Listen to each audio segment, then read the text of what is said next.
Welcome to Mark Golf. So today we are attacking the most common movement which disturbs the quality of the strike and being able to control the angle of the face is the early extension.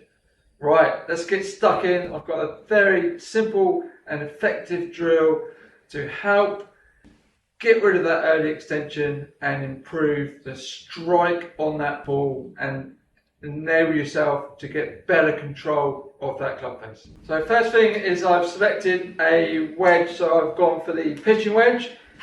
The length of swing that we're trying to do is from 3 o'clock through to 9 o'clock. So just around that waist height point, that's the length of the swing that you're trying to implement with this drill.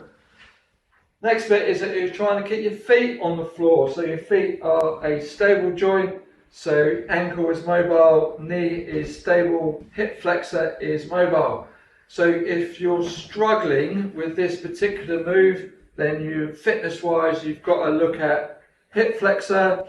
So your internal rotation into that hip, tight hamstrings, glutes, or you've had an injury in your ankle. So if you feel any tightness in the hip, glute or hamstrings, then speak to your physio and get on the case to try and make that more mobile or even more stronger.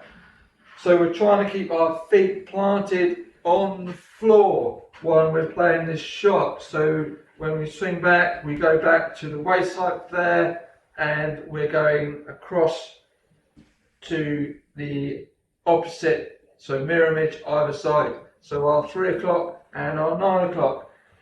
So we're trying to get the pelvis rather than drive forward, which is your early extension, and then you're struggling, you're either gonna shank it or you'll lift right up and come off the toe straight to the bottom. So it will massively disturb the contact, and also it'll be very difficult to control what the club face is doing, so you can leave it open or closed.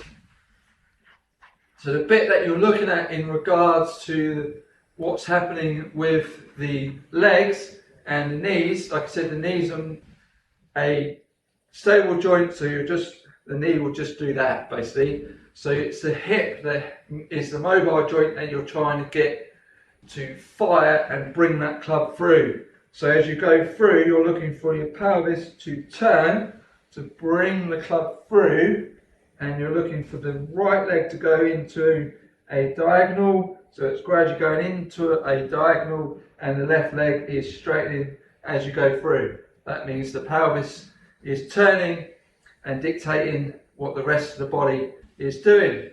The one to avoid is, as we've had before, is that movement, which is synced up with quite a famous song there. So single lady there going back and forward like that. You've also got that the legs are collapsing like this, so they could be collapsing underneath you. So that's your 2 points that you can look out for. Another additional one is if you're in your toes. So you've gone forward, this has gone forward. So your backside, your glutes, you're driving towards the ball and you're in your toes. Well, ideally, if we're turning the pelvis, we've got that diagonal, we've got the straighten, and we finish in that left heel if you're right-handed. So that movement. So I said 3 o'clock and 9 o'clock, and that sensation. And you can think about quite a bit there when you're doing that shot. So you're here, here, and then check it out what's happened. Hold the finish, hit it down there, and see what's happened.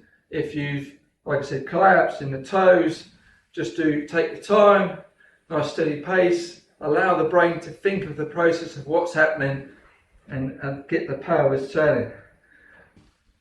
The main bit that will prevent that, if you're struggling to achieve that, if you sit down all day in an office and then expect the pelvis to be able to turn, then that's going to be very difficult. So you can do the stalk turn, which is holding the club and just getting used to rotating the pelvis.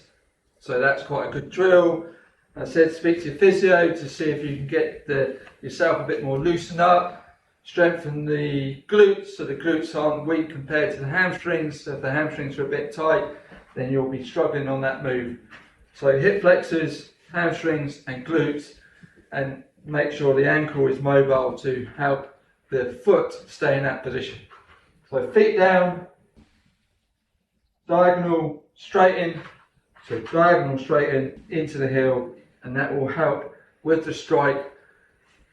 Great drill to do, won't blow your head off, good drill to do this time of year, and help out with the rest of the game and get a more consistent strike and control of that club face.